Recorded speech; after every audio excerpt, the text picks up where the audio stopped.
tu sois. Et quel que soit le Dieu que tu vénères, ou quelle que soit ta foi, pax minibus, pax minibus, pax minibus, pax minibus.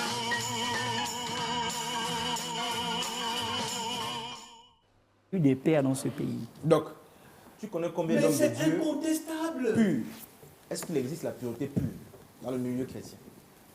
Mais il y a des La vrais hommes. plupart d'hommes de Dieu sont d'abord passés par l'initiation. Non, je vais te dire Non, que... la plupart. Oui, mais ceux qui se sont initiés... Je vais te Et ils continuent d'exercer avec une voie initiative. Et je dis quelque chose. Ils ont été, ceux qui ont été initiés... Non, mais Écoute bien, subjectif, c'est très subjectif. la plupart de ceux qui sont fait initier ont eu de fausses initiations. Moi, j'étais initié. Non, votre dit. Il faut bien comprendre. Docteur Lucie, vous étiez quand même initié? Oui, pas quand même. Vous étiez initié? de serrer un peu. Les classes sont passées ou vous avez encore les bribes de l'initiation Attends. aujourd'hui? C'est une Congo. Je vais te dire quelque La chose. Bible déclare. Moi, je ne veux pas parler. La Bible déclare quoi? Mais quand je te dis que j'ai vu les pères initiateurs de Dans ce 2 Corinthiens pays, chapitre 5 verset 17. Quand je on a les dit ai ces vus. choses anciennes sont Si passées. quelqu'un est... Quand vous voyez qu'on le présente, c'est pas que je veux me révéler contre la tradition. C'est non. tout. Mais on sait que C'est beaucoup- une voie beaucoup se cachent. Non, Vous savez, c'est pas moi c'est qui embête parce qu'on n'a pas des émissions. Beaucoup L'émission se devait faire cachent, une émission où on ils nous devait font comprendre que éclaircir les les choses choses. anciennes sont passées. Mais C'est encore qui qu'il faut embête, définir parce ce que qu'on si entend par choses anciennes. on se jette, on doit éclaircir les choses. On a maintenant la Bible dans le sang de Jésus. Non, mais beaucoup sont cachés dans ce vêtement évangélique. Ils exercent aujourd'hui avec les Non, mais je ne- Non, ça, je c'est connais ce vrai. que vous dites. Vous êtes C'est parlé vrai de ce que je faire dis. irrépréhensible, Mais irréprochable devant il y a... Non, ça c'est le il y a des principe. cas. Ça c'est l'idée. Vous, Ça c'est peut-être, avant d'aller le traiter d'abord principe. chrétien, non? Beaucoup d'hommes de Dieu n'ont pas Est-ce que laissé vous savez leur que initiation. Dis ça. Ils que cela continuent vous fait d'exercer Dis ça. avec vous les amenez à vous initiations déclencher les sur les ils carrés font d'abord. croire. Beaucoup n'ont pas laissé. Non, beaucoup n'ont pas laissé. Donc je vous comprends. Ah, c'est pourquoi je vous Beaucoup comprends. n'ont pas laissé. Et le docteur, je soupçonne le docteur comme étant quelqu'un qui n'a pas laissé. On n'enlève pas ça. Qui n'a pas... Qui n'a pas laissé. Qui n'a pas... Laissé. Non, j'ai laissé.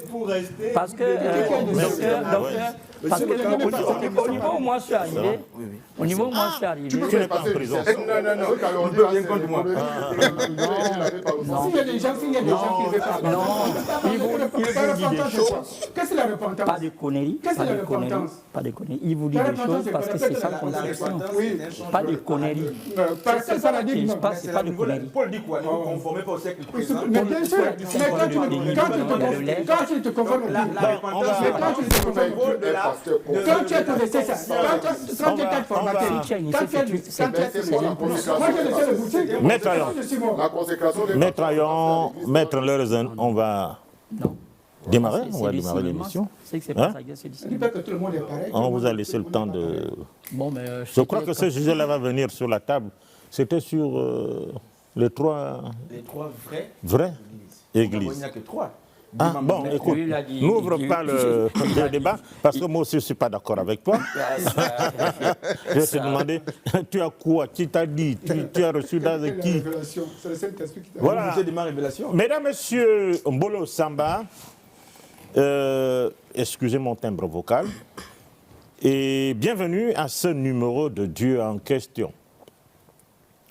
Avant toute chose, nous voulons d'abord présenter nos condoléances à Maître Kiasso, qui a perdu son père, lui dire que nous sommes avec lui et que Dieu est également avec lui. Cela dit, Dieu homme, Dieu femme. C'est l'objet de notre rencontre autour de ce plateau. Nous voulons savoir, Dieu, est-il homme? Est-il femme? Dieu, à quel moment est-il homme et à quel moment il est femme? Dieu est indescriptible, mais la conversation lors de la création de l'humanité ou de l'homme ou de la femme, la conversation qu'il y a eu entre deux personnes, nous ne savons pas de qui il s'agit, laisse sous-entendre que ce Dieu parle. Et laisse aussi transparaître comment il peut être. S'il parle, il peut être comme ceci, comme ce n'est pas. Donc il a la bouche et autre chose. Et nous allons dire, on regarde comment se présente l'être humain, pour dire, ah bon, donc ce Dieu est ainsi. Alors, seul, on assiste de toutes les façons, selon la Bible, ils étaient nombreux à assister à ce passage, c'est-à-dire à la création de l'homme. Et il y avait dialogue, il y avait conversation, c'est qu'il y a au moins 2 personnes. Est-ce qu'il parlait seul ou bien il parlait avec d'autres personnes? Nous allons essayer d'évoquer tout cela. Et quand je vous le dis, je pense à un ami, Théophile Dimikan, qui aime bien que je reste à expliquer ce qui va se passer. Alors, dans la deuxième partie de l'émission, mes invités, s'ils le veulent bien, notamment les chrétiens, nous diront pourquoi la Trinité, toute la Trinité est au masculin. Est-ce que ça cache quelque chose derrière? Est-ce que c'est normal? Est-ce que c'est toujours Dieu qui s'est divisé par 3? Alors, docteur Luc, vous avez la parole. Est-ce que Dieu est à la fois homme, à la fois femme? Merci, Monsieur Total. Je voudrais remercier ici Gabon Télévision par votre canal qui nous permet d'être ici à cette émission qui permet aux Gabonais de s'instruire. Et nous avons ici un panel de plusieurs divergences qui chacun aura son opinion par rapport au thème du jour. J'aimerais les saluer ici. Je ne vais peut-être pas les connaître tous les noms, mais je commence à me familiariser à eux, soit Gamaliel, docteur Gamaliel. Ovono, je ne sais pas si on peut l'appeler docteur aussi. Philosophie n'est pas encore docteur. Et puis, jusqu'à Thérésienne, excuse-moi, peut-être que j'écorche le nom. Il y a aussi Thérésienne, il y a aussi Ayon, le révérend Ayon. Il y a aussi le spirituel. Peut-être que je ne parle plus encore. Monsieur Ndao. Alors, j'aimerais vous saluer ici. Mais concernant la question du jour, on parle de Dieu, femme, Dieu, homme ou femme. Et j'ai vu dans ce thème, j'ai vu homme avec une grande H, femme avec un grand F. J'aimerais dire ici, total, nous parlons ici de la spiritualité, puisqu'on parle de Dieu. Et tout commence à fausser dès le départ. Parce que déjà, quand on parle de Dieu, c'est un mot qui va être illustré dans des siècles après, donc je crois au 19e siècle. Alors qu'on n'appelait pas Dieu, il y a eu beaucoup des-appellations dans beaucoup de ethnies, beaucoup de nationalités. Vous allez voir que les Romains, avec le latin, l'appelaient, je crois, Théos. Et on peut continuer à citer autant. Nous, au Gabon, on l'appelait Nzambi, Nyambi, Zam. Donc, ce nom, tout est faussé au départ parce que, même dans notre Bible, vous allez voir, il est écrit au commencement, Dieu créa. C'est une erreur.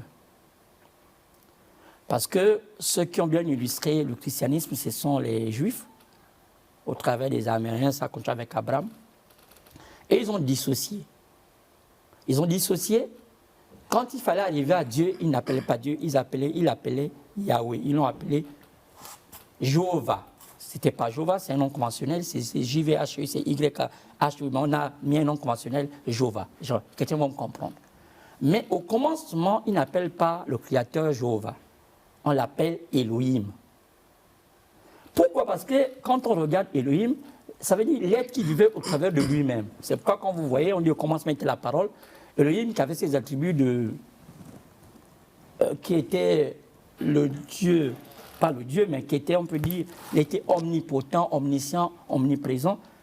Quand même bien que l'esprit ne peut pas être omnipotent, sinon c'est un phénomène, mais son omnipotence et son omniprésence se trouvaient dans son omniscience. Donc c'est l'omniscience qui fait l'omnipotence et l'omniprésence de Dieu. Ça veut dire que tout se fait dans la parole.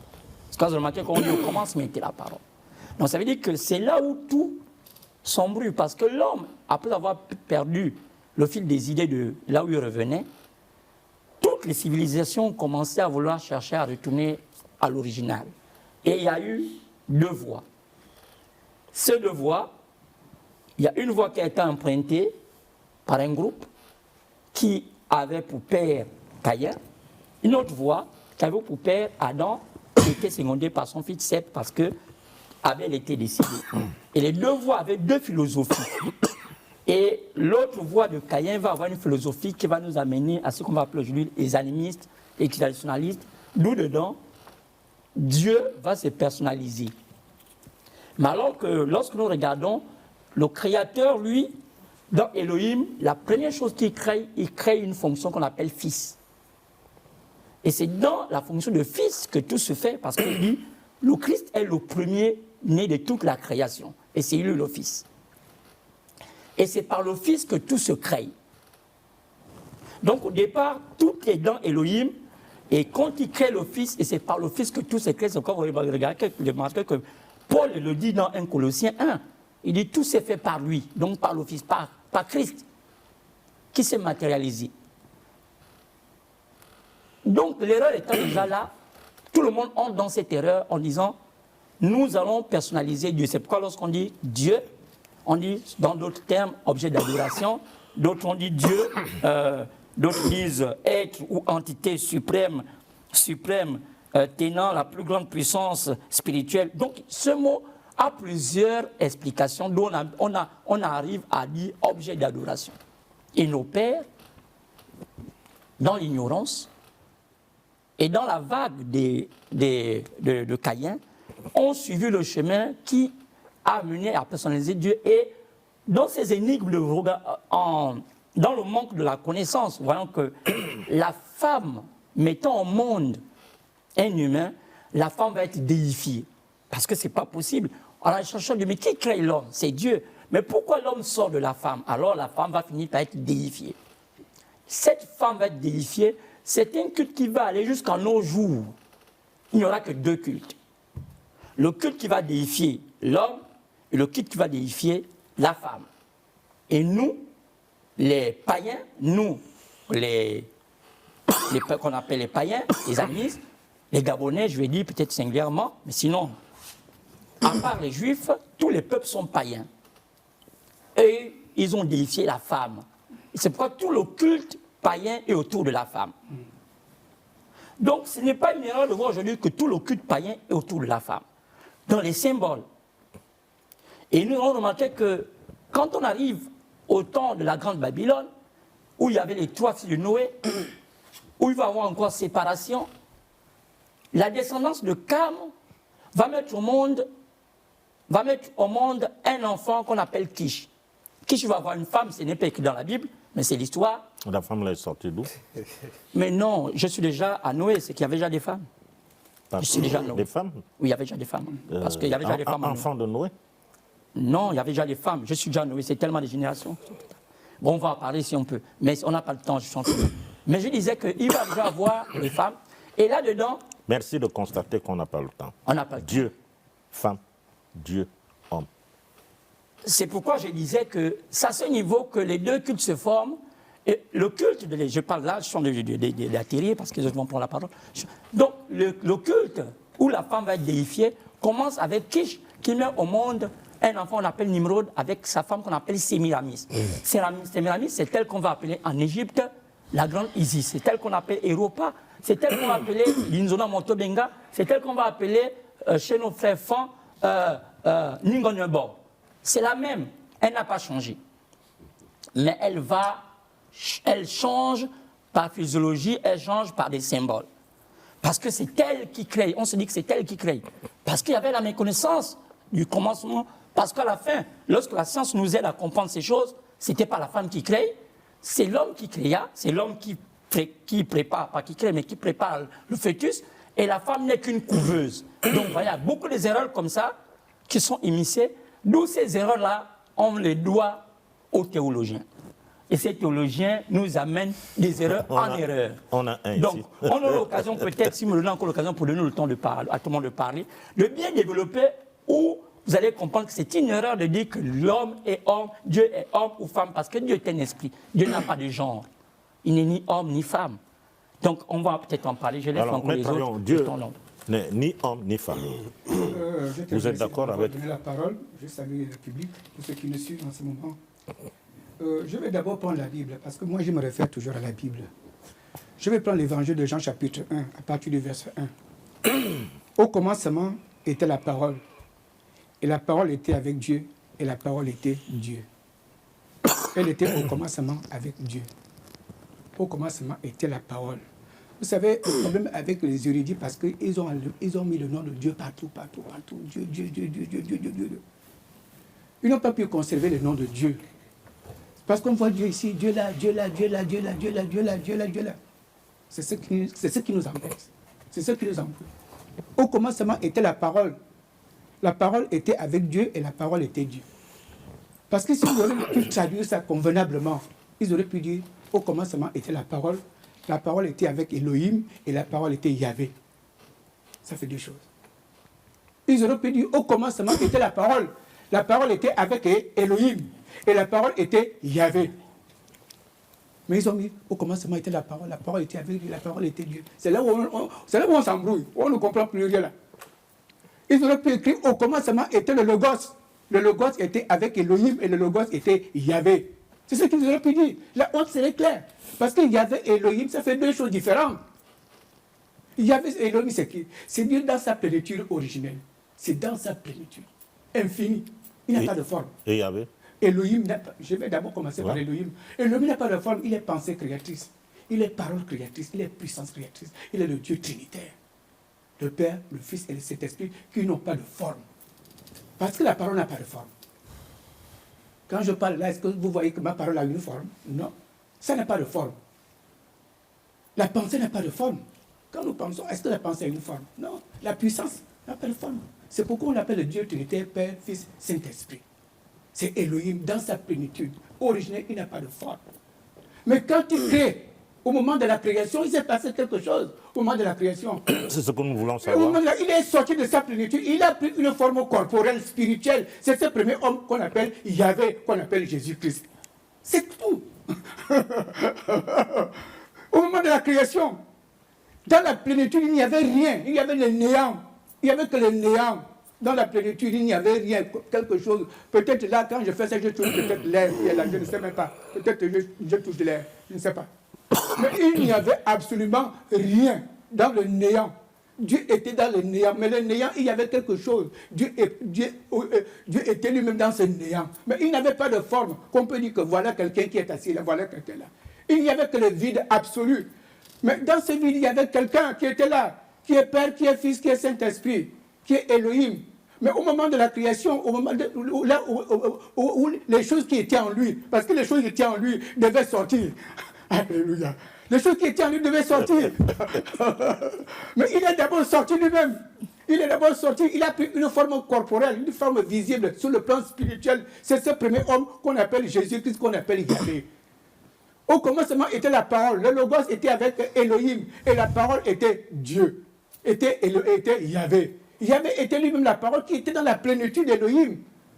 Il était dans la plénitude d'Elohim avec le Saint-Esprit, il était dans la plénitude. Il faisait un. Pensée créatrice, parole créatrice, puissance créatrice, invisible aux yeux des hommes, il n'y avait aucun ange, il n'y avait aucun esprit. Et maintenant, il est sorti au moment de la création, avant que toute chose qui était en lui sorte, lui-même il devait d'abord sortir. Lui-même il devait d'abord sortir. Et lorsqu'il sort, il crée maintenant les cieux par sa parole. Quelle est cette parole? Parce qu'il y a deux paroles dans la Bible.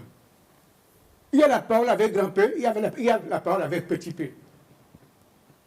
Quand nous disons 1 Jean chapitre 1, au commencement, ce qui était au commencement, la parole de vie. La parole de vie, c'est avec petit p.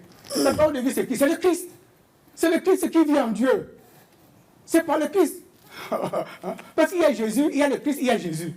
Jésus, c'est Yahvé qui nous sauve. Il nous sauve par le qui? Par le Christ. Qui est Christ? Christ est la parole qui est en lui. Christ est la parole qui est en Yahvé. Dans Yahvé, Jésus est le premier, mais sa parole est le Christ. Alléluia. Oui, c'est ça. Sa parole est le Christ. Le Christ qui s'est incarné, qui est venu jusqu'à nous, qui s'est transformé parce que Jésus n'était pas un homme. Jésus n'était pas un homme, comme vous et moi. Jésus est la parole qui est sortie de Dieu. Par cette parole, Il n'était pas un homme. Par cette parole, Dieu a tout créé. Donc, il y avait lui-même la parole qui est sortie des rimes. Parce que Dieu dit que la lumière soit la lumière qui est sortie. C'est la lumière qui est la lumière. C'est Jésus qui est la lumière. Quand Dieu dit la lumière soit, la lumière est sortie. Et les ténèbres. Mais les ténèbres étaient dans le vide. Il y avait les ténèbres. C'est Jésus aussi, il a dit que la lumière soit. La lumière, qui est la lumière? Et quand il a qui est la lumière? C'est Jésus qui est la lumière. Et qui est le noir? C'est Jésus qui est la lumière. C'est la première personne qui est sortie, qui est dans la lumière, qui éclaire l'humanité tout entière. Bon, et qui est les ténèbres? Hein? Mais les ténèbres ne représentent personne. Les ténèbres ne représentaient personne. Si on était ces ampoules-là, ils donnent la lumière. Si on les éteint, on va rester dans les ténèbres.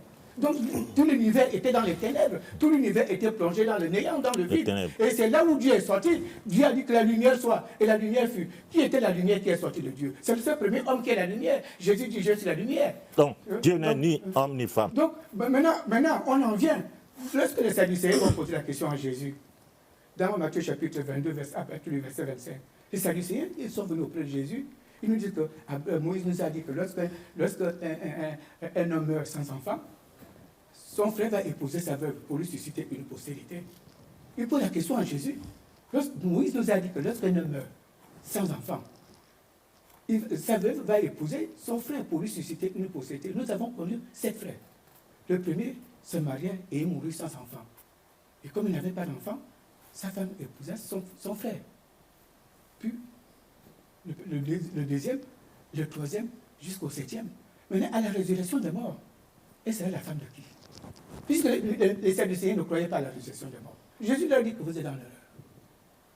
Vous ne connaissez ni la puissance de Dieu ni la sagesse de Dieu. Vous êtes dans l'erreur. Parce qu'à la résurrection des morts, les hommes ne vont plus se marier. À la résurrection des morts, les femmes ne vont plus prendre des maris. Ils seront comme les anges dans le ciel. Quelqu'un qui a l'intelligence, donc à me réfléchir. Ils seront comme des anges. Il faut souligner ça. Ils seront comme des anges dans le ciel. Les hommes ne vont plus se marier et les femmes ne vont plus prendre de mari. Parce qu'ils seront comme des anges dans le ciel. Maintenant, il faut se poser la question, les anges sont comment? Il faut se poser la question, les anges comment? Est-ce que les anges ont le sexe? Ça veut dire que les anges n'ont pas le sexe. Quelqu'un qui a la jugeote. Parce que Jésus lui a dit qu'ils ne vont plus se marier. Parce qu'on se marie parce qu'on a un sexe. Et on se marie parce qu'on va faire des enfants. Mais ils seront comme des anges. Les hommes, à la résurrection des morts, les hommes ne vont plus se marier. Les femmes ne vont plus prendre de mari et les hommes ne vont plus prendre de femmes. Ils seront comme des anges dans le ciel. Mais quelqu'un qui réfléchit, comme vous et moi, nous réfléchissons quand même. Nous devons nous poser la question. Ils seront comme des anges. Les anges sont comment? C'est la grande question. Que les anges sont comment? On a la réponse. Que les anges n'ont pas de sexe. Tu as vu ils n'ont pas de sexe. Ils sont aussi comme Dieu. Tu as vu mais quand même, quelqu'un qui réfléchit. Non. Pourquoi Jésus leur a dit... Soyons concrets. Attends. Vous connaissez l'histoire dans la Bible où les anges descendent du ciel pour venir coucher avec les fils des hommes? Pourquoi Jésus leur a dit qu'ils seront comme des anges dans le ciel? Pourquoi Jésus leur a dit ça? Parce que les anges ne font pas d'enfants. On ne peut faire des enfants qu'avec le sexe. Le sexe féminin et le sexe masculin, tu as entendu ce qu'on a dit tout à l'heure là? Maintenant, s'il y a des esprits qui sortent du plan astral, ce sont tous les anges. Quand ils viennent sur cette terre, ils se transforment. Ils prennent mais la Bible est claire, elle dit les fils de Dieu sont descendus du ciel et ont pris pour femmes les filles de la terre. Ils sont transformés, ils sont devenus des hommes comme vous. Est-ce qu'ils étaient encore... Ça veut dire que c'était des anges. Ça veut dire que c'était des anges. Quand ils étaient sur terre, ils avaient la forme humaine, la forme des hommes. Est-ce qu'ils avaient encore la forme des anges? Ça suppose donc que les anges ont la possibilité d'être des êtres sexuels comme vous et moi. D'abord, tu ne connais même pas leur nom. On les appelle les Néphilim. Décidément. Qu'est-ce que ça veut dire? Mais non, il le connaît en ce moment. Finalement. Les Néphilim, ce sont des géants, ils ont pris une forme corporelle comme toi et moi. Non, les Néphilim n'ont pas pris le corps des géants. La forme humaine, avec les os, avec la chair. Les Néphilim, ce sont les enfants nés de cette union. Non, les Néphilim, ils sont les Néphilim, ce sont les enfants nés de cette union. Entre les anges et les femmes terrestres. Et les filles des hommes. Ils ont pris une forme corporelle. C'est ça le débat avec les chrétiens. Ils ne savent même pas, ils ne maîtrisent même pas leur propre vie. Alors, si je retiens bien, Dieu n'est ni homme ni femme. Dieu n'a pas de sexe. Très bien. Dieu n'a pas de sexe. Dao. Avant de prendre la parole, Monsieur Ayon, Oui. On t'a écouté religieusement. Bien sûr. Tu me fais la promesse? Ok. Non. Merci, Monsieur Total. Lorsqu'on parle de Dieu, homme ou femme, il faut comprendre à quel niveau on parle de la divinité. Parce que le terme Dieu, c'est juste un mot derrière lequel se cache une réalité. Et cette réalité-là peut avoir plusieurs noms selon différentes traditions. Et si on regarde bien au niveau philosophique, il y a un débat qui s'est posé dans le sens de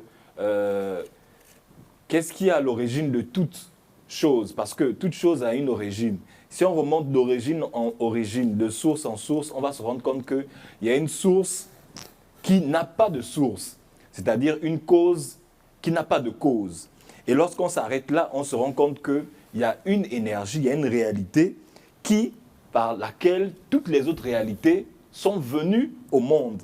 Et cette réalité-là parle de la divinité. Mais la divinité en tant que principe, la divinité en tant qu'espace abstrait et absolu qui nous dépasse. Parce que quand on dit Dieu, homme et femme, il faut comprendre de quel niveau de la divinité dont il est question. Dans l'enseignement ésotérique, on parle de la divinité à deux niveaux. Il y a le niveau abstrait immanifesté, inconnu et que l'homme ne peut pas toucher, que la réalité, la pensée humaine ne peut même pas toucher. Et ça, il est question de la source de toutes les sources. Donc on parle de l'absolu. Et cet absolu-là est au-delà des principes masculins et féminins, même si tous les principes sortent de cette réalité-là. Maintenant, lorsqu'on parle de Dieu en tant que manifesté, là maintenant, il est question de principes qui se mettent en mouvement. On peut parler de la Trinité, on peut parler du masculin et du féminin, parce que si on prend l'approche chrétienne, dans les évangiles, dans la Bible, dans la Genèse, on dit « faisons l'homme à notre image ». En réalité, il est question de quoi? Parce que le principe de la création part d'abord du monde divin. Parce qu'avant qu'il y ait la création, il a fallu d'abord qu'il y ait des cosmocréateurs pour organiser la création. Et ces cosmocréateurs-là, ce sont les dieux et déesses, qui, eux, émanent de l'absolu, qui est le Dieu abstrait, inconnaissable, qu'on appelle le Aïn dans la tradition kabbalistique. Et cet espace abstrait-là, c'est de là qu'émanent les divinités. Et lorsque les divinités sont projetées dans l'espace, c'est pour créer, mettre en mouvement la création. Donc, dans la création, il y a tout ce qu'on voit qui se met en mouvement, y compris les êtres humains, qui sont les enfants des divinités. Voilà pourquoi ils ont dit « faisons Dieu à notre image ». Donc, l'homme. Donc, quand on dit homme, en réalité, c'est homme et femme, parce que l'homme originel est androgyne, donc créé par les dieux. Donc, à la base, c'est un androgyne. Donc, les androgynes qui ont été créés par des divinités, qui sont au-delà. Et lorsqu'ils ont été créés, ils sont descendus dans la création et ils ont vécu l'expérience de la création, mais de dimension en dimension, parce qu'il faut le dire, on ne parlait pas du plan physique d'abord, parce que tout part de l'invisible vers le visible. Et là, on a les différentes dimensions partant de l'absolu, monde causal, monde mental, et pour descendre jusqu'au monde astral, plan éthérique et plan physique. Donc, c'est des réalités qui sont d'abord nées dans l'invisible. Et maintenant, dans l'invisible, il y a différents niveaux vibratoires jusqu'à la matière. Donc, les êtres humains ont été projetés dans la création, ils ont expérimenté la création sous la supervision des dieux et des déesses, qu'on appelle aussi les Elohim dans une tradition. Donc, ces dieux et ces déesses ont envoyé leurs fils et leurs filles dans la création. Maintenant, dans le processus évolutif ou expérimental des humains, il y a eu la chute. Et lorsqu'il y a eu cette chute-là, à un moment d'intervalle, il y a eu ce qu'on appelle la division des sexes, qui fait partie d'une étape dans l'anthropologie divine, ou si on veut l'anthropologie de l'humanité. Donc ça n'a rien à voir avec le fait d'appartenir à un courant. Donc c'est quelque chose qui s'est passé et qu'on peut vérifier dans les archives, parce que ça parle de l'humanité en général. Donc quand il y a eu cette division de sexe-là, à un moment donné, il y a eu des hommes qui sont nés, il y a eu des femmes qui sont nées. Mais la sexualité a toujours existé, parce que tout émane de la sexualité. Même la première opération de la descente des divinités est une opération sexuelle, parce qu'il faut toujours la Sainte Trinité pour qu'il y ait création. Donc le principe masculin et le principe féminin qui rentrent en mouvement, et ensuite il y a un troisième principe qui unit. Père, mère, fils. Oui. Donc ça fait que les premiers humains sont arrivés, ils ont expérimenté et il y a eu la chute. Et quand il y a eu la chute, il y en a qui ont perdu leur divinité, qui ont perdu leur faculté, leur pouvoir. L'homme de la création dont on parle dans la Bible, dont la création s'inclinait, dont les animaux s'inclinaient, celui qui avait tous les pouvoirs, il les a perdus. Et lorsqu'il les a perdus, à un moment donné, il y a eu des divinités qu'on a envoyées sur terre pour enseigner le chemin, pour revenir vers la divinité. Et c'est là où les spiritualités sont nées. Celui qui a perdu les vertus, là, il s'appelle comment? Bon, dans les évangiles, dans la Bible, on parle d'Adam et Ève. Mais sur le plan ésotérique, ce sont juste des termes qui renvoient à un ensemble d'hommes et de femmes qui ont violé des lois. Et en violant ces lois-là, ils ont perdu leur faculté et leur pouvoir. Parce qu'il faut le dire, de tous les humains qui ont expérimenté la création, ce n'est pas tous qui ont chuté. Parce qu'il y a des hommes qui ont expérimenté la création, mais qui n'ont pas chuté.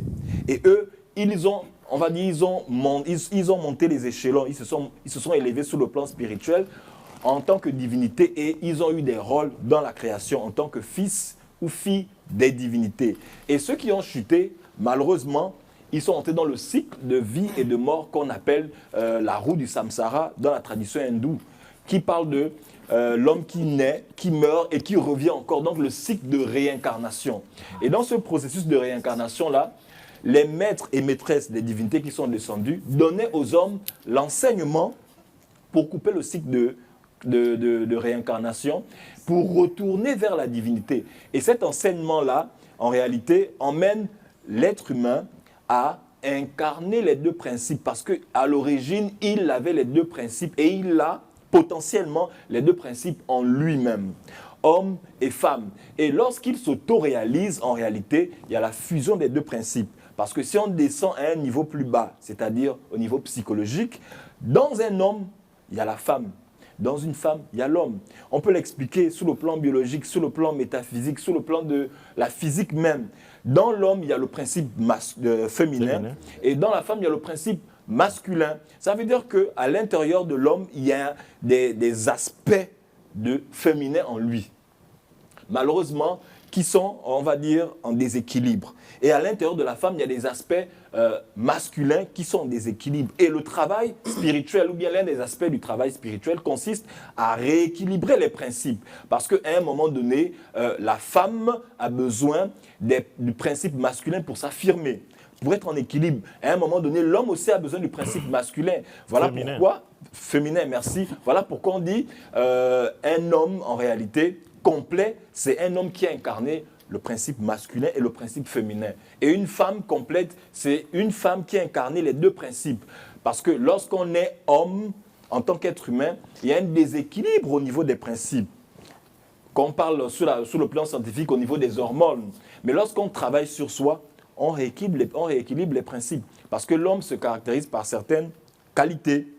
Le courage, la force, l'affirmation de soi, la volonté. Et la femme aussi se caractérise par certaines facultés. La sensibilité, l'amour du prochain et aussi la capacité d'être sensible aux autres. Mais ces deux principes-là existent dans chaque être humain, qu'il soit homme et qu'il soit femme. Donc le chemin spirituel consiste à faire fusionner ces deux principes-là pour incarner l'androgyne qui ouvre les portes vers la divinité. Donc il n'y a pas un Dieu homme, un Dieu femme, il n'y a que deux principes.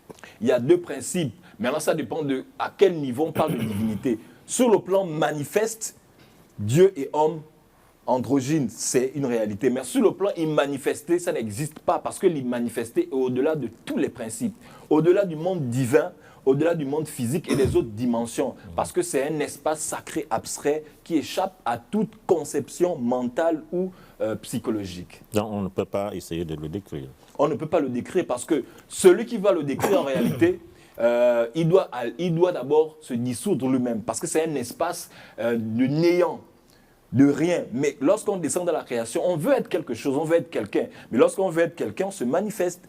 Mais si on n'est rien en réalité, c'est fini. C'est l'absolu. Alors, mettons-le dans Ok. Banzi na Komonganga Mukaye Haye. Donc je salue tous les bandits du temple Zama à commandement. Merci pour le thème. C'est un thème très important et très intéressant. L'Obouti, lorsque l'Obouti parle de la première résistance, nous parlons, le boutique parle de Mukoko Kanza. Mukoko Kanza, Mukonasuma, l'esprit premier, l'esprit des esprits, l'éternel. Et Mukoko Kanza mouvait avec la nuit mère, donc la matrice. Et l'union de Mukoko Kanza, donc le père, le phallus, et la nuit mère, vous voyez, ça a donné un principe, le souffle. En principe, le Bouti enseigne que Mukoko Kanza incarnait ces deux principes-là. Donc, le principe féminin et le principe masculin. Vous voyez. Mais ça devient encore beaucoup plus clair lorsque nous parlons de Ndizona, parce que Ndizona c'est le quatrième principe qui va naître. Et lorsque Ndizona apparaît, Ndizona Mwatubenga, Ndizona a au niveau de la main droite, donc Kombe, le soleil, et la main gauche, Ngonde. Et voilà, la lune. Donc, l'union entre Kombe et Ngonde va donner encore un autre principe, donc celui qu'on peut appeler le prince solaire, hein, celui qu'on peut appeler Mwagabenda, Mukoko Kanza, mais qui était le souffle authentique même de Mukoko Kanza. Voilà ce que le Bouti nous parle au niveau de la première résistance. Ça veut dire quoi par là? Ça voudrait dire que pour comprendre ces deux principes-là, lorsqu'on parle de Dieu, les dieux ont toujours incarné les deux principes. Le principe masculin et le principe féminin. Celui qui a vraiment vu une divinité, tu verras que dans un premier temps, la divinité peut te montrer un principe masculin et la même divinité, tu la verras encore dans une autre phase, dans le principe féminin. Est-ce que vous voyez? Ceux qui ont vraiment vu les divinités. Donc, lorsqu'on parle de Dieu homme et de Dieu femme, est-ce que vous voyez? On ne peut pas parler de... Dieu ne peut pas avoir un seul principe. Non. Dieu ne peut pas avoir un seul principe. Dieu incarne, les divinités incarnent ces deux principes-là. Donc, masculin et féminin. Et vous allez voir que même chez nous les femmes, lorsqu'on parle de Zama Mbe, on parlera aussi de Nyingo Mbe. Est-ce que vous voyez? Et puis, nous avons dans nos rites initiatiques, par exemple, la Biélé, ou bien d'autres personnes qui peuvent parler du Moumayano, mais c'est tellement clair. Hein? C'est tellement clair. C'est-à-dire que le double, si vous êtes un homme, votre double, c'est la femme. Votre double, c'est la femme. Et pourtant, même au niveau de la science, c'est clair. Lorsqu'on prend ceux qui ont étudié la génétique, lorsqu'on prend la garniture chromosomique, on voit, hein, au niveau de la 22e paire de chromosomes, on voit les chromosomes XY et XX. Ouais. Donc, ici, peut-être il y a des gens qui ont voulu enlever la femme, parce que c'est ça le problème au niveau de la trinité chrétienne. Lorsqu'on parle de Dieu, Dieu le Père, Dieu le Fils et Dieu le Saint-Esprit, on ne comprend plus rien. Où est passée la mère? On ne comprend rien du tout. Donc, les chrétiens ont enlevé la mère et ils ont mis quelque chose qu'on appelle le Saint-Esprit. Et tout de suite, nous sommes embrouillés. Est-ce que vous voyez?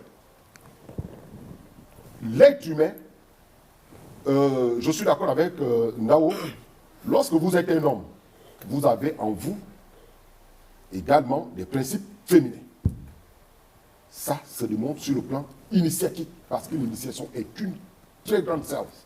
Voilà pourquoi on demande aux gens de se découvrir, de se connaître. Parce que lorsqu'on fait cette émission, moi je sais de quoi je parle. Parce que nous vivons cela. La femme aussi, pour exister, la femme incarne également les deux principes. Les deux principes, et vous allez voir, vous allez constater quelque chose dans la spiritualité chez nous dans le boutique. Lorsque vous mettez une femme, Kambi ou bien Kambo, mais vous allez voir lorsque cet esprit-là se manifeste chez la femme, elle devient plus qu'un homme. Elle devient plus qu'un homme. Ça se vérifie sur le plan spirituel. Les femmes sont beaucoup plus Kambi ou bien Kambo par rapport aux hommes. Pourquoi? Parce qu'il y a ce côté-là qui se manifeste. Donc, lorsqu'on parle de Dieu, si je parle de Tareyo, il faudrait aussi qu'on parle de Naneyo. Si je parle de Tarezama, il faudrait qu'on parle aussi de Nana Zama. Donc, les divinités incarnent ces deux principes. Ça, c'est selon nous, les Africains. Mais je dis, nous avons des problèmes avec la chrétienté parce qu'on ne comprend pas la trinité chrétienne. Même lorsqu'on arrive sur le plan charnel, mais vous avez un père, vous avez une mère qui donne un enfant. C'est aussi simple que ça. Regardez un peu la famille. L'union entre l'homme et la femme, ça peut donner un garçon et ça peut donner aussi une fille. Mais ça veut dire que nous avons en nous les deux principes. C'est aussi simple. Quand on parle de Tara, on parlera de Nana. Donc, voilà ce que je peux d'abord dire dans un premier temps. Mais aussi, rebondir, ayons été en train, non, le docteur Luc, il était en train de dire quelque chose lorsqu'il parlait de la Genèse. Il est arrivé au niveau de Noé. Vraiment, je n'ai rien compris. Parce que si on essaie de revenir dans le jardin d'Éden, selon la chrétienté, ça voudrait dire que Adam et Ève ont fait deux garçons. Il y a un garçon qui a tué l'autre, et puis il y a un troisième garçon que la Bible mentionne quelque part, qu'on appelle Seth. Je n'ai toujours pas compris comment ils se sont multipliés. Comment ils se sont multipliés, puisque ce n'était que des garçons. Mais les femmes sont sorties. Hein? Ça s'explique comment? Hein? On va expliquer. Il faudrait bien qu'ils nous expliquent. Parce que ce n'était que les garçons. C'était que les garçons. Et voilà maintenant une descendance qui arrive à Noé. Qu'est-ce qui s'est passé? On ne comprend rien. C'est important. Voilà. Ok, bon. Monsieur Woun. Monsieur Bokale, bonsoir et merci. Je rigole un peu parce que je suis resté avec à l'idée tout le développement et de Monsieur Ayon et du grand frère Jean-Luc. J'en ris parce que c'est un peu difficile de voir les gens qui sont joyeux parce qu'ils disent des contradictions que tout le monde peut constater. Donc je commence par des petites remarques qui sont simples. En réalité, les Africains, nos pères, comme dit le grand frère Jean-Luc, n'ont jamais été des païens parce que nous, on n'a jamais été des croyants. Donc, être païen, pour un Africain, ça ne veut même rien dire. Nous, on n'a jamais été des croyants. Donc, les catégories croyants, païens, mécréants, tout ça, c'est pour eux-mêmes. Franchement, ça ne nous engage en rien et pour rien. Ça, je veux que ça soit clair. Le grand frère a dit un certain nombre de choses. Et moi, j'admire qu'aujourd'hui, il ait au moins le courage de contredire lui-même la Bible en disant qu'ils auraient pu écrire Elohim au lieu de mettre Dieu partout. Ça prouve que, d'une certaine façon, cette sophistique-là, elle devient difficile à manœuvrer et donc, à un moment donné, on est obligé de se renier, on est obligé de la corriger tant mieux que mal pour essayer de ramener les choses dans l'ordre. Pour moi, c'est bien, c'est pourquoi je commence par rire. Je dis maintenant qu'en ce qui est du débat qui nous engage ce soir, moi j'ai envie de me situer au niveau numérologique parce que Endao et Leuzen ont dit un certain nombre de choses du point de vue symbolique qui me semblent parfaitement intéressants. Mais si on doit analyser l'affaire, il faut se représenter les choses à partir de la dualité. La dualité, c'est qu'en réalité, ce qu'on appelle Dieu, tel que ça se représente dans nos spiritualités, c'est simple, ce n'est pas une personne. Dieu, c'est une énergie, c'est un mouvement.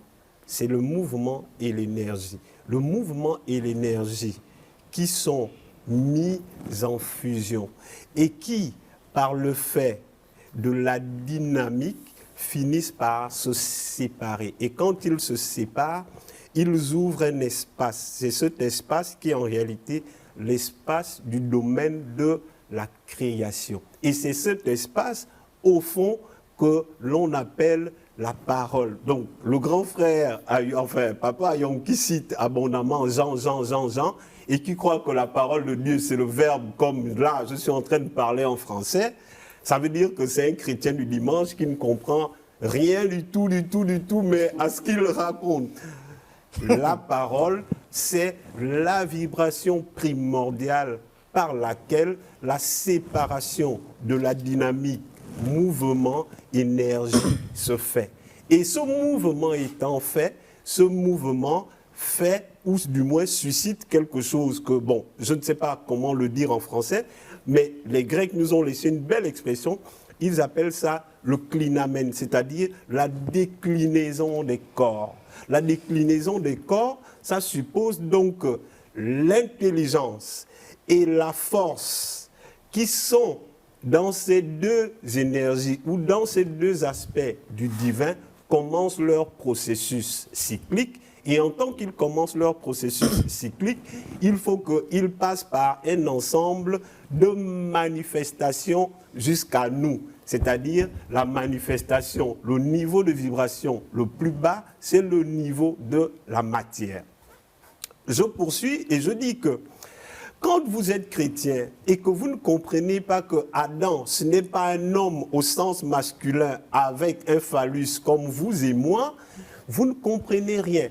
Adam, et c'est pourquoi j'insiste sur la question de la numérologie, Adam, en réalité, c'est une figuration de l'homme, de l'être parfait. Adam, c'est 10. 10, c'est quoi? 10, c'est 1 et 0. C'est justement cette parfaite représentation de l'être, ou du moins de la dynamique masculine et de la dynamique féminine. Et c'est pourquoi, malheureusement, on prend des raccourcis. Moi aussi, je suis obligé de prendre des raccourcis parce que je n'ai pas le temps de tout expliquer. Au fond, on va vous dire, c'est de la côte d'Adam qu'on a tiré Ève. Bon, c'est de la symbolique, mais c'est parce qu'Adam, c'est l'être androgyne, c'est l'être parfait, et c'est pourquoi cet homme a ceci qu'il peut parler directement avec Dieu sans intermédiaire. Parce que, justement, il est en référence, il est la parfaite réflexion de ce mouvement de déclinaison qui vient jusqu'à nous dans la manifestation. Ça aussi, je veux que ça soit clair. Et ensuite, on arrive au 4. 4, c'est la symbolique de la femme, c'est la symbolique de la manifestation, c'est la symbolique de la stabilité, c'est la terre. Pourquoi? Parce que la terre, c'est le point de chute. Mais si je dis 4, vous voyez que 4, en lui-même, c'est un chiffre pair, mais c'est aussi un chiffre féminin. C'est pourquoi toutes les vraies spiritualités qui se respectent sont des spiritualités au féminin. Si vous avez une spiritualité qui est au masculin, c'est une spiritualité qui ne se respecte pas. Je suis péremptoire dans ce que je dis. Je n'ai pas dit qu'il faut négliger le masculin. Je dis, si une spiritualité n'est pas au féminin, cette spiritualité n'est pas respectable, elle ne se respecte pas, elle perd les hommes. Parce que le féminin, c'est le 4. Et le 4, c'est quoi? Le 4, c'est la limite. Le 4, c'est le seuil. C'est le seuil par lequel on descend. C'est pourquoi on ne peut descendre pas d'autre chose que de la mer. C'est la mer qui est une femme qui nous sort de l'invisible, donc du monde purement divin, pour le monde matériel. Qu'est-ce qui nous enterre?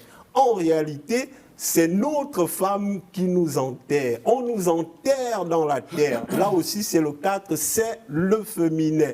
Qu'est-ce qui nous permet de nous perpétuer? Donc, d'avoir la vie, même lorsque notre corps périt, c'est notre femme par l'intermédiaire de nos enfants. Et donc, même l'éternité dont parlent les gens, on l'a parce que la femme veut bien nous la donner. Quand je dis la femme, il y en a qui prennent des raccourcis et qui vont se représenter un être avec des cheveux. Non, je ne parle pas de ça, je parle du principe.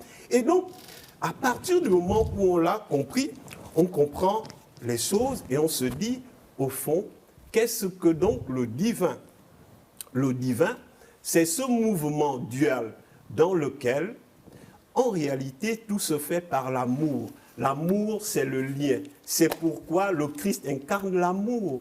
L'amour, c'est le lien. Pourquoi? Parce que le Christ est aussi la symbolique du Fils. Le Fils, c'est quoi? Le Fils, c'est toujours la résultante de l'expression de mon amour entre moi et une femme. Parce que nous sommes allés quelque part et qu'on a fait des choses en cachette. Ce qui est manifesté, c'est l'enfant qui lui figure justement la manifestation de notre amour, parce que c'est un être que tout le monde peut voir. Ce n'est pas un être qu'on peut nous raconter. La création est amour, parce que la création est la fille ou le fils de cette séparation de l'énergie divine entre le grand masculin et le grand féminin. Si on l'a à l'idée, et je chute par là, parce que bon, après, je risque d'aller dans tous les sens. J'ai donc envie de dire à ceux qui nous écoutent que parler du divin, c'est en réalité parler d'un être parfait. L'être parfait a ceci que, en réalité, il est toujours dual. Il s'achève là où il commence, comme exactement la nuit s'achève dans le petit jour et le jour s'achève dans le crépuscule du soleil qui va tomber au bord de la mer. Si vous n'avez pas ce cycle-là, si vous ne vous mettez pas ça à l'idée, en réalité, vous ne comprenez pas qu'est-ce que le divin. Ah, monsieur Ouno. Alors, docteur, merci beaucoup, vous avez monsieur. entendu tout le monde. C'est le dernier à prendre la parole. Et puis, vous la demandez juste après lui pour des réactions. Merci beaucoup, monsieur Total Bekale. Permettez-moi, je souris un peu. Non pas que je foule aux pieds toutes les intelligences. Malheureusement, ce n'est pas le cas. Je suis content de savoir et d'observer la montée exponentielle, n'est-ce pas, de l'intelligence critique sur ce plateau. Je salue, n'est-ce pas, le grand architecte qui est l'auteur de tous les phénomènes cosmiques et cosmobiologiques. Je salue tout de même les téléspectateurs qui sont fidèles à cette émission. Et M. Bekale, j'ai voulu demander quelques secondes pour marquer justement mon aposiopèse. Pourquoi? Parce que beaucoup de choses ont été dites et il était question pour moi de les digérer avant, naturellement, de mettre mes deux pieds dans le sujet qui fait le remembrement. Je vais très vite rectifier 3 ou 4 erreurs théologiques qui ont été prononcées et notifiées par le docteur Jean-Luc et l'évangéliste avant, naturellement, de donner ma plume critique par rapport à la thématique. Alors, Papa et le docteur nous ont fait comprendre que Jésus n'est pas, Jésus est le Fils, ce qui est totalement faux, parce que quand vous prenez Hébreux chapitre 1er, à partir du verset 9, on nous fait comprendre qu'il a été fils, il a été fait, n'est-ce pas, fils, et la Bible nous fait comprendre par Job chapitre 38, à partir du verset 7e, que Jésus avait des semblables, donc des esprits ou des créations qui lui étaient semblables. Donc, il avait des égaux. N'est-ce pas? Plus loin, Papa Huon s'est mêlé les pinceaux en embellificotant le peuple. Il dit Elohim n'est pas différent de Yahweh. Et puis, tout ça, c'est bouillonnesque. Vous voyez? Ils sont allés plus loin et ils nous ont fait comprendre que Jésus n'est pas Christ. Jésus n'est pas Christ. Tout ça, il faut qu'on réponde. Alors, la réflexion portant sur Dieu, homme, Dieu, femme, il faut le dire, et j'ai envie de parler comme Isaac Newton qui a dit qu'il a pris naturellement appui sur les épaules des géants pour asseoir, n'est-ce pas, ses travaux. Pourquoi? Parce que c'est un sens d'humilité. On ne va pas inventer la roue aujourd'hui, mais je trouve un peu laconique, un peu embryonnaire de commencer par réfléchir sur le genre de la divinité sans avoir, n'est-ce pas, posé la problématique portant sur l'existence ou non de la divinité en question. Parce qu'il faut qu'on réfléchisse sur l'existence de Dieu avant de lui donner, n'est-ce pas, un minimum de sexualité ou de genre. Vous voyez? Et pour qu'on arrive là, j'ai envie de prendre 2 courants n'est-ce pas? D'autant plus que, et je parle sous le contrôle des aînés, d'autant plus que toutes les civilisations, toutes les croyances, toutes les religions ont un nexus, c'est-à-dire un point commun. Ce sont des fabulations prémythiques et mythiques. Et donc, si on doit réfléchir sur le genre de Dieu, il serait à mon sens, plus plausible de commencer par la réflexion portant sur l'existence ou non de la divinité. Et à ce niveau, j'ai envie de commencer par 2 points, n'est-ce pas, comparatifs. D'abord, l'intelligence judéo-chrétienne. Alors, Genèse ou le Bereshit nous présente un Dieu grand, n'est-ce pas, qui a créé l'homme avec 4 dimensions. Donc la dimension somatique, la dimension justement du télème, la dimension du roua, et il est nefesh tout de même. Donc l'homme, il est compossible, l'homme, il est entouré de plusieurs éléments, ou il est composé de plusieurs éléments. Et qu'est-ce qui se passe si on doit faire une synthèse? On se rend compte que l'homme est le produit d'une divinité qui lui est supérieure. Ça, c'est la traduction judéo-chrétienne. Et j'aime un aîné, donc M. Théophile Obenga, je crois que je le lis beaucoup, et j'ai un de ses ouvrages intitulé L'origine bantou. Quand vous prenez cet ouvrage, justement, la page 177, le 3e paragraphe, alinéa 20, n'est-ce pas? Il aborde les questions de la création, l'origine de l'univers. Alors lui, il dit que l'univers a été créé par une énergie. Il y a un esprit qu'il appelle l'énergie primitive, n'est-ce pas? Il va plus loin, il l'appelle l'aîné des esprits ou l'esprit supérieur qui est à l'origine de tout ce qui existe en tant que phénomène physique, sensible ou non. Et qu'est-ce qui se passe? Il est question, justement, dans son développement, il dit qu'après avoir créé les esprits qu'on appelle les héros, n'est-ce pas, civilisateurs ou les dieux secondaires, il s'est métamorphosé, il leur a donné, n'est-ce pas, un de ses principes, dans le principe de la métamorphose, non pas qu'il a perdu la naissance, il a laissé les héros, n'est-ce pas, civilisateurs ou les dieux secondaires, le contrôle de la prochaine création, donc tout ce qui est métaphysique, tout ce qui est physique. Alors, s'il faut faire, n'est-ce pas, une synthèse entre le tableau comparatif que j'ai élaboré, n'est-ce pas, entre l'intelligence judéo-chrétienne et l'intelligence africaine, on se rend compte qu'à l'origine, il y a un esprit, il y a une énergie, peu importe le vocable qu'on peut lui donner. Il faut qu'on retienne tous justement sur ce plateau qu'il y a la création à une origine, peu importe le vocable qu'on peut lui donner en fonction justement des cosmogonies, des civilisations.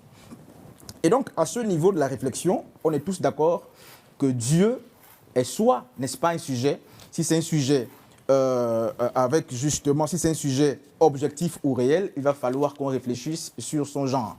Et M. Ndao a apostrophé justement avec son intelligence le phénomène kabbalistique, donc c'est la kabbale juive qui parle du principe Ein Sof, n'est-ce pas, qui dit justement que Dieu n'a pas de sexe, il est féminin, il est masculin, donc Dieu n'a pas de genre. Alors, j'ai envie de nous amener sur des outils cognitifs justement de gestion de la complexité en prenant appui sur le phénomène ou le processus justement d'hypostase. Le processus d'hypostase nous amène à comprendre que si Dieu n'existe pas, il est donc une imagination de l'esprit. Et donc, si Dieu est une imagination de l'esprit, ce processus voudrait qu'on prenne appui sur des outils cognitifs de gestion de la complexité pour comprendre qu'en réalité, tout ce qui se passe autour de nous, ce sont des phénomènes imaginaires. L'homme s'est conçu lui-même ce qu'il appelle ses propres divinités. L'homme s'est conçu lui-même ce qu'il appelle ses dieux, justement pour répondre à certaines préoccupations. Et donc, quand je dis cela, j'ai envie d'avancer. Dieu, quel est réellement son sexe? S'agit-il d'un Dieu féminin? S'agit-il d'un Dieu masculin? Et là, j'ai envie d'avoir une analyse, pas logique, mais j'ai envie justement de prendre le sillon de monsieur le libre penseur. Il nous a présenté une bonne interprétation et je soupçonne qu'il a un peu fait de théologie. Parce qu'il fait, effectivement, il a pris comparativement au docteur Luc et à monsieur l'évangéliste Ayon, il sait qu'un texte biblique répond à 4 dimensions d'interprétation. Malheureusement, les frères chrétiens en face ont toujours une interprétation littérale. Ils n'ont pas une interprétation, n'est-ce pas, analogique. Ils ne connaissent pas l'interprétation typologique. Ils ne connaissent pas l'interprétation, justement, linéaire, tout ce qui va avec. Alors, Adam et Ève, au-delà du caractère sexuel qu'on peut leur donner, Adam et Ève sont des principes, justement, fondateurs de tout ce qui existe. dans l'intelligence kabbalistique juive, ou du moins lorsque vous atteignez, vous faites un peu les études comparées sur, justement, M. Ndao est là, les gnostiques, n'est-ce pas, les gnostiques, la connaissance gnostique associée à la connaissance justement Haïdo, et lorsqu'elle se sépare de la connaissance justement épignosis de Dieu, vous verrez qu'en réalité, Adam et Ève sont les énergies d'origine. Alors, si l'homme a été fait à l'image et selon la ressemblance de Dieu, en réalité, il faut qu'on se demande à quel seuil ou à quel niveau est-ce que l'homme porte-t-il, n'est-ce pas, l'image de Dieu? À quel moment l'homme ressemble-t-il à la personne de Dieu? S'agit-il dans les attributs physiques? S'agit-il, n'est-ce pas, dans la manifestation des éléments sensibles, matériels ou immatériels? Alors, est-ce que Dieu a un sexe comme nous? Est-ce que Dieu a des yeux comme nous? Bien sûr que non. C'est ce qu'on appelle la dimension anthropomorphique des Écritures. Ça veut dire que Dieu n'a pas des yeux, Dieu n'a pas de bouche, Dieu n'a pas de mains. Seulement, lorsque l'homme se représente en lui-même une certaine divinité, en vue de répondre aux préoccupations auxquelles il est buté, il est obligé justement d'attribuer à Dieu ce qu'on appelle l'anthropomorphisme. Donc, mais en réalité, on ne peut pas attribuer... Comme ça, il devient barbu. Il devient, effectivement, d'où les différentes représentativités ou les différentes représentations. Et j'étais en train de rire lorsque certaines personnes, je n'ai pas envie de citer le nom, on dit Dieu est masculin, Dieu est féminin. Ce sont les apparitions qui peuvent varier d'un individu à un autre. Et je crois que les aînés ont su le dire. Donc, Dieu n'a pas de sexe. Et la sexualité ou le genre, j'ai envie de peut-être chuter par ici, le genre fait partie, n'est-ce pas, des dimensions inférieures ou des vibrations inférieures.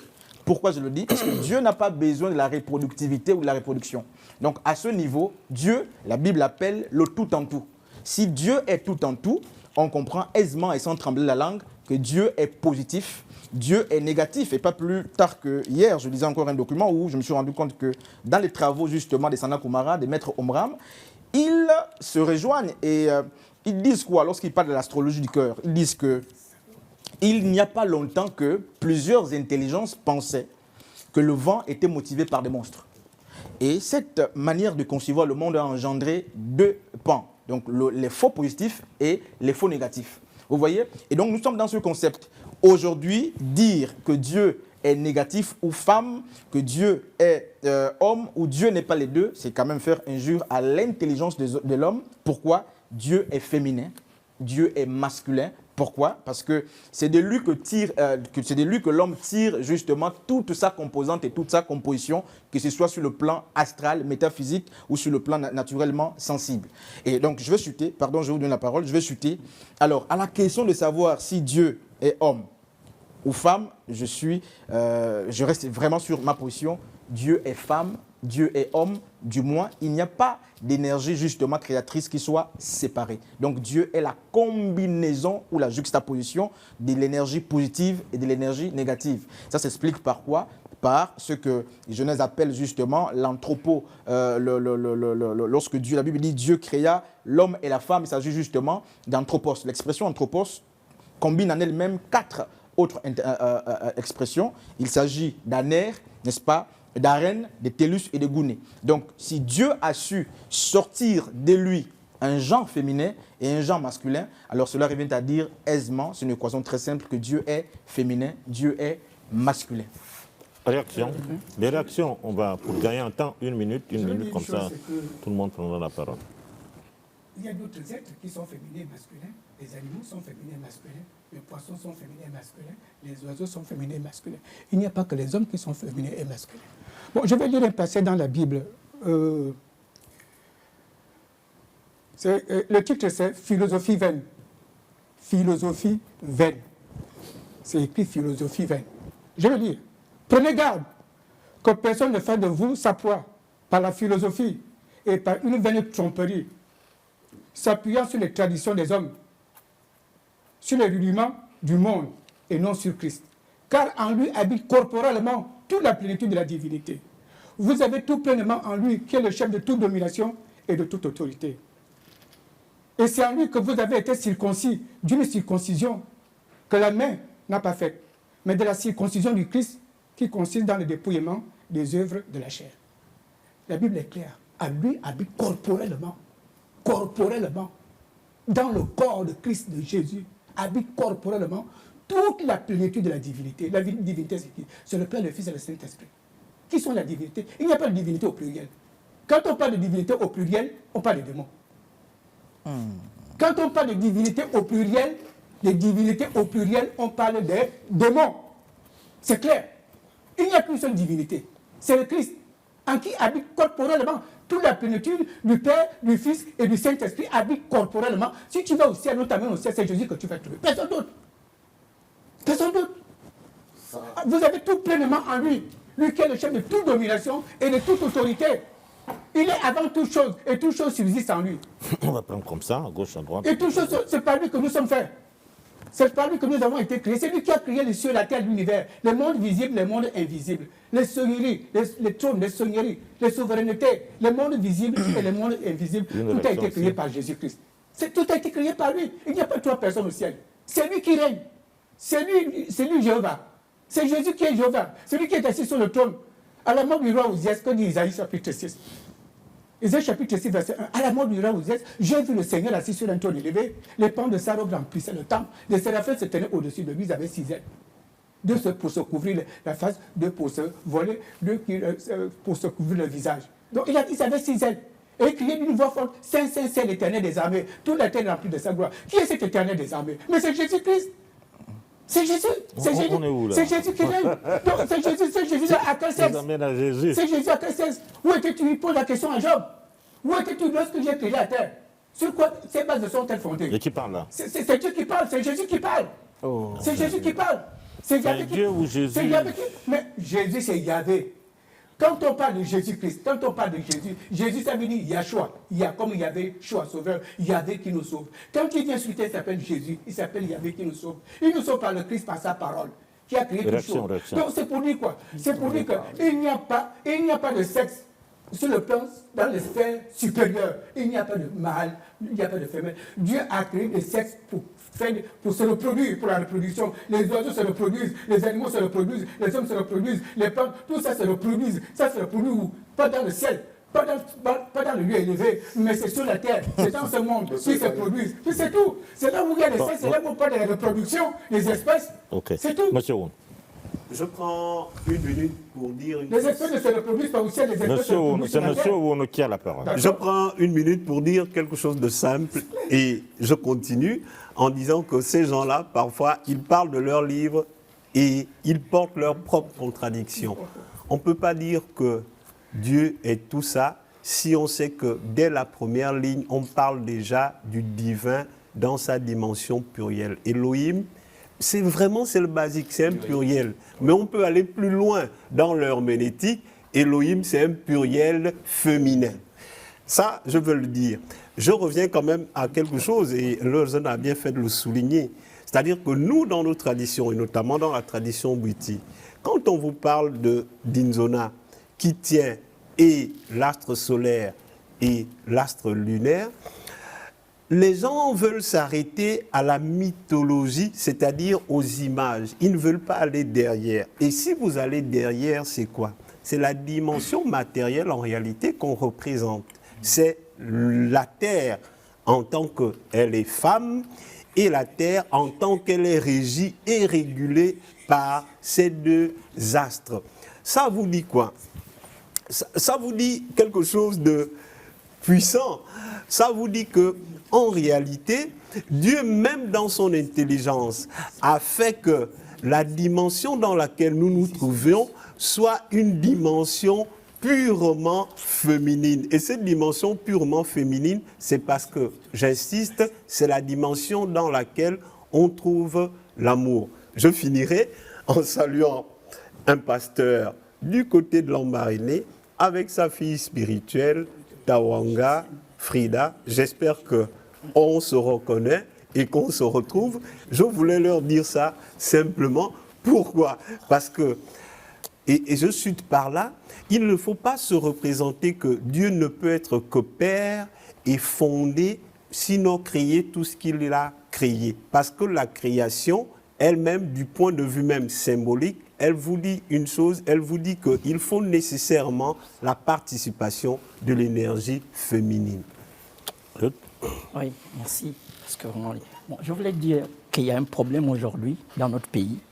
C'est que nos jeunes frères aujourd'hui, je pense qu'ils viennent de trahir quelque chose de sacré au Gabon. Parce qu'il y a un problème. Ils sont en train de nous réciter des livres. Amram, la Kabbale, et toutes ces histoires-là. Écoutez, laissez-moi, monsieur Total, j'ai un petit temps laissé. Écoutez, ce qui me gêne, c'est qu'aujourd'hui, il y a une trahison. Parce que nos pères aujourd'hui, qui les ont initiés, qui je ne sais pas s'ils sont encore vivants, parce qu'il y en a plusieurs qui ne sont plus là, ils se tournent à leur tombe, parce qu'il y a beaucoup de contradictions. Aujourd'hui, chacun a des recherches. L'Occident a fait des recherches, l'Afrique a fait des recherches. Il a cité Théophile Obenga. Théophile Obenga, quand vous écoutez ce monsieur, peut-être que je n'ai pas encore vu, mais j'écoute un peu de respect, peut-être parce qu'il est africain, Parce qu'en réalité, quand vous écoutez Théophile... Non, je ne donne pas beaucoup de respect à Théophile Obenga, parce qu'il dit des grandes énormités dans tout ce qu'il raconte. Il est en train d'aliéner un monde. Je vous le dis, je répète. Théophile Obenga se rapporte sur des livres qui ont eu des travaux inachevés. Aujourd'hui, on a un théologien parmi nous qui a écrit, aujourd'hui, je crois qu'ils s'appellent tous les théophiles, parce que celui qui a amené le nom de Dieu au XIXe siècle, c'était un théophile. Théophile qui veut dire ami de Dieu. Donc, en réalité, comme mon frère ici s'appelle Gamaliel, c'est-à-dire qu'ils ont tous les noms qui se comparent. Mais à la fin, il y a des énormes bêtises qu'ils vont raconter, parce qu'ils se rangent du côté des animistes pour qu'ils se fassent quelque chose, mais c'est l'erreur. Parce que quand on arrive à Dieu, déjà je vous ai dit qu'au départ, il y a une erreur. Ce n'est pas au début Dieu. C'est pourquoi, quand les gens qui connaissent la chose, il a essayé d'expliquer, il parle d'Elohim, il dit Elohim est féminin. Mais c'est une bêtise. Elohim n'est pas féminin. Je vous dis quelque chose. Comme on appelle Ngondé, on dit le Ngondé. Le Ngondé, c'est féminin, et pourtant on dit le. Il y a le masculin avant, mais pourtant Ngondé, c'est féminin. Ngondé, c'est pas en français. Écoutez, laissez-moi parler. Non, laissez-moi parler parce que vous allez me faire perdre. Non, vous allez me faire perdre le fil des idées. Vous savez, laissez que je développe quand même rapidement. Non, parce que tu as dit non. Vas-y, Luc. Je disais qu'à ce moment-là, on se rend compte qu'il y a beaucoup de choses qui se racontent ici, il y a un danger parce que nos jeunes frères prennent des livres sans mesurer la quintessence, la profondeur des penseurs de ces livres. Et il y a un danger dans notre pays. C'est aussi dans le christianisme. Hein. Dans le christianisme, c'est un fourre-tout où les gens vont ramasser des choses un peu gauche-droite et ils appellent ça christianisme. Et je ne suis pas d'accord, hein, parce que je ne suis pas de ce fourre-tout-là.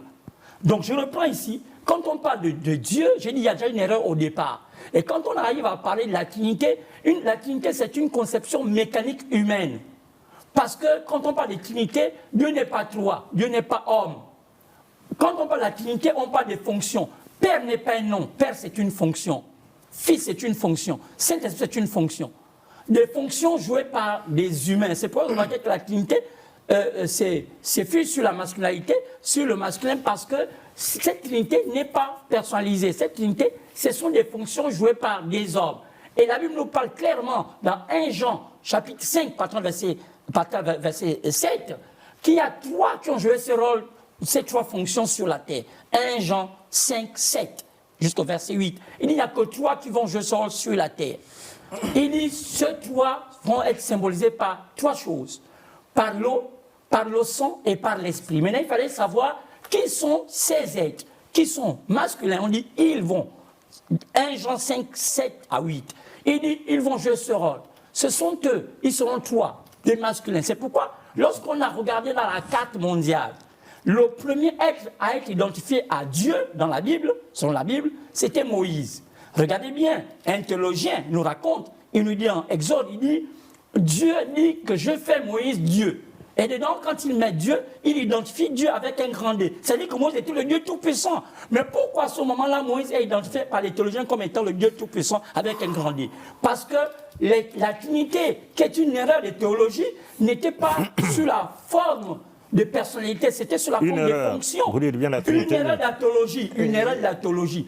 Parce que la Trinité de Dieu, c'est une Trinité de fonctions, pas une Trinité de personnes. Parce que les fonctions que Moïse allait jouer la fonction de père. Parce que c'est Moïse qui a déballé la Bible. C'est Moïse qui nous a parlé de la Genèse. Vous savez qu'à la Genèse, même Abraham ne connaissait pas la Genèse. C'est Moïse qui a écrit toute la Genèse. C'est Moïse qui nous a dit qu'Abraham a existé. Il faut bien connaître l'histoire. Oui, Personne ne connaissait l'histoire de la Genèse. C'est Moïse qui nous a fait expliquer qu'Adam existait. C'est Moïse. Ah bon? Oui. Non. Oui. Oui. Non, Laissez-moi terminer, monsieur Telget. Il souffrait d'écouter. C'est bien d'être informé. C'est Moïse qui a écrit les 5 premiers livres de la Bible. Laissez-moi citer, monsieur Totaché chute. Parce que c'est dans le fils qui doit avoir le sacrifice. Abraham l'a démontré par Isaac. Isaac n'était que la symbolique. Après, il va voir la descente du Saint-Esprit. Le Saint-Esprit, c'est aussi une fonction qui est censée déballer toute la connaissance de ce que l'on devait connaître sur la parole de Dieu. Et on lit ça dans Jean 16, 12. Lisez cela. Quand on ne connaît pas quelque chose, ces jeunes frères passent leur temps à lire le livre pour aliéner la population. C'est triste. C'est triste. Attends, c'est le raison. C'est triste. Oui, monsieur Bécalé. On va se séparer. C'est très dangereux. Vous voyez, s'il te plaît. Docteur Luc vient de dire, et je suis d'accord avec lui, que c'est Moïse qui a révélé au monde, qui a écrit les 5 premiers livres de l'Ancien Testament, sinon l'Ancien Testament. Donc, c'est Moïse qui est l'auteur de la Bible. Est-ce que vous voyez? L'Ancien Testament. Non, c'est Moïse qui est donc l'auteur. C'est pas le Saint-Esprit, c'est Moïse. Non, s'il vous plaît. Donc, lorsque vous vous basez sur les Écritures de Moïse, et vous affirmez que c'est Dieu qui a parlé à Moïse. Vous voyez, la différence entre vous et nous, c'est que notre spiritualité, nous on ne lit pas les livres. La spiritualité africaine est basée sur des expériences. Oui, d'accord. Des expériences. La nature nous enseigne. Lorsqu'on parle de Dieu homme, on parle de Dieu femme. On peut prendre plusieurs exemples dans la nature. Vous voyez? On peut prendre l'exemple du palmier. Le palmier, par exemple, qui incarne les 2 principes. C'est le rudiment du monde. C'est la nature. Vous avez, par exemple, parmi les hypostases divines. Le palmier à la fois masculin et féminin. Oui. Le palmier a ces 2 principes, masculin et féminin. Et ça se prouve. Est-ce que vous voyez? Et lorsque vous prenez parmi les hypostases divines, vous avez par exemple le coq. Le coq qu'on appelle dans son combo Mbamboué. Et le coq qui est ici, à l'image. Quel homme? Mbamboué sans femme. Voilà, Mbamboué. Donc, le créateur. Est-ce que vous voyez? Mais le coq, vous avez déjà vu l'œuf d'un coq? Est-ce que vous savez que le coq fait des œufs? Est-ce que vous savez? Bon, ça, c'est une connaissance que nous apprenons. Non, mais ça, je vous le dis, le coq J'attends des vétérinaires pour confirmer. Voilà. Donc, le coq fait des œufs. Le coq fait des œufs.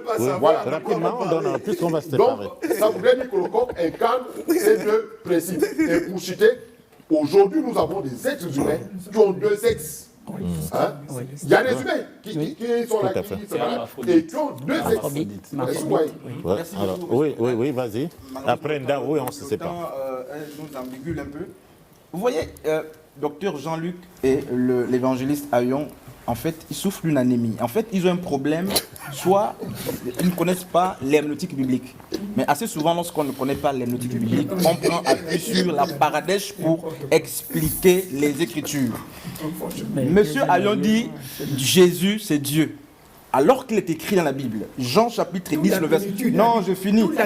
Jésus dit quoi dans Jean chapitre 10, le verset 29? Le Père est plus grand que moi. Dans l'Apocalypse, lorsqu'il part, il dit quoi?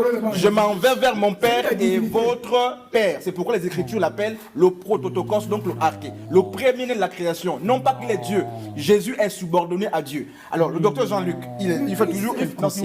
Il fait toujours injure aux théologiens, il fait toujours injure aux théologiens. Pourquoi? Parce qu'il reste juste... Il n'a pas compris le sens de la mythologisation. Il est resté dans les symboles. Il ne connaît pas, n'est-ce pas, l'esprit sous-jacent des symboles. Quand il dit qu'Adam, plutôt Moïse, a été fait Dieu avec un grand D. Avec un grand D. Non, laisse-moi finir. Laisse-moi finir, on peut ouvrir la Bible, vous ne verrez pas ça. Moïse est fait Dieu pour qui? pour Aaron. C'est juste pour montrer la supériorité de Moïse, parce que c'est lui qui a reçu la mission sur Aaron. Ce n'est pas que non, laissez-moi finir. Il n'est pas Dieu. Mais la Bible dit quoi? Apocalypse dit quoi? Le psaume dit, ne savez-vous pas que vous êtes les dieux? Tout être humain est un Dieu. Je suis Dieu.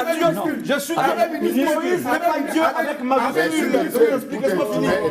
Tout être humain est un Dieu parce que nous portons l'étincelle de la personne de Dieu. Vous voyez? Paul dit, puisque M. Ayon dit que Jésus est assis sur le trône, Jésus n'a pas de trône au ciel. Et il n'y a aucune écriture qui montre que Jésus est assis sur le trône. Laissez-moi finir, s'il vous plaît. Jésus n'a pas de trône au ciel. Ouvrez vos Bibles. La Bible dit, Actes chapitre 6, Étienne a vu Jésus debout à la droite du Père. Donc Jésus est Étienne, Acte chapitre 6. Il a vu. Mais prenez la Bible. Prenez la Bible. Prenez la Bible. Il dit quoi? Il dit il a vu Jésus à la droite du Père. L'office, pas Jésus. L'office écrit. Pas Jésus. L'office c'est un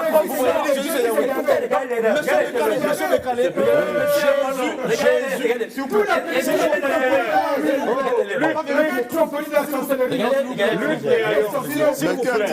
S'il vous plaît. Non, c'est pas fini. Non, Jésus, c'est pas moi, c'est pas moi. Tout pouvoir m'a été donné, c'est ce que Jésus a dit. Au ciel, Jésus n'a pas de trône. Il est debout, il n'a pas de trône au ciel. Et le Père est supérieur à Jésus. Jésus était un subordonné, c'est pourquoi 1 Corinthiens chapitre 15, la Bible dit quoi? Paul dit, à la fin de toutes choses, Jésus remettra toute la gloire au Père. Alors, Ndao, rapidement. Non. Oui. Mais le Père va régner en C'est total, simplement. Pas de dialogue. On ne verra jamais le Père. Personne ne verra jamais le Père. Ayon. Personne ne verra jamais le Père. Monsieur Ayon. Parce que c'est Jésus qui est le Père. Est-ce qu'on est d'accord? Jésus est le Père éternel. Isaïe chapitre 9. Jésus avec quel sexe? Jésus avec quel sexe? Jésus est le Père éternel. Jésus avec quel sexe? Non. Lorsqu'on parle de la divinité au pluriel, en réalité, on parle d'ésotérisme. Et dans l'ésotérisme, on dit Dieu est unité, multiple et parfaite. Donc, en tant qu'unité, il est absolu. Une énergie indivisible qui se trouve à l'intérieur de tout ce qui existe. Maintenant, en tant que matérialisation, il est pluriel. Et dans cette pluralité, on a les divinités, on a les Elohim qui se sont manifestés dans toutes les cultures, dans toutes les traditions. Et comme ce qui est en haut et comme ce qui est en bas, en réalité, l'homme aussi incarne cette multiplicité à travers la Sainte Trinité, qui sont en réalité des principes sur le chemin ésotérique que chaque être humain doit incarner en lui. Le Père, le Fils et le Saint-Esprit, simplement. Voilà, mesdames, messieurs, nous sommes arrivés à la fin de cette émission. Jésus avec quel sexe? Merci de nous avoir suivis. On se retrouve au prochain numéro. Au revoir. Ou quelle que soit ta foi, Pax Minibus,